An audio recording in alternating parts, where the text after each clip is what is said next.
Explain bond और FD में क्या फ़र्क है, कितने कितने रिटर्न्स आते हैं, दोनों के लॉसेस क्या है और पॉजिटिव्स क्या है? ठीक है, ये हम विन12 पे भी एफडी ऑफर करते हैं, बॉन्ड्स भी ऑफर करते हैं। अगर एफडी में देखा जाए तो हम स्मॉल फाइनेंस बैंक एफडी जो करते हैं वो अभी कभी 8% दे रही होगी, बॉन्ड्स 10-11% यील्ड देते हैं। एफडी में यह है कि 5 लाख तक डिपॉजिट इंश्योरेंस में वो कवर्ड है, तो बैंक भी डूब गई तो आपका पैसा सेफ है। बॉन्ड में ऐसा कुछ नहीं।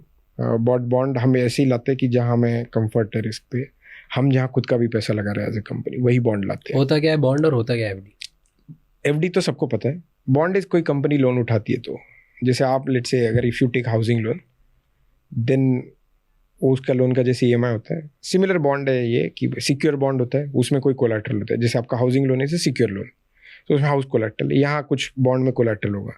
अनसिक्योर्ड बॉन्ड मतलब अनसिक्योर्ड लोन, तो कंपनी अगर लोन उठा रही है तो एक बॉन्ड की तरह से उठाती है, तो उसका रिपेमेंट शेड्यूल होता है जैसे आपके इसका होता है लोन का। कंपनी अगर एक लोन उठाती है, वो लोन बॉन्ड के थ्रू अगर उठाती है कंपनी, तो कंपनी जब भी उसमें सिक्योर्ड बॉन्ड जो आप बोल रहे हो वो ऐसा होता है कि अगर कंपनी ने 100 करोड़ लिए तो उसके अगेंस्ट में कंपनी अपने 100 करोड़ का मे बी बिल्डिंग देगी, बोले देखो ये बिल्डिंग के अगेंस्ट में ले रहा हूँ। Yes, some there is some collateral, different kind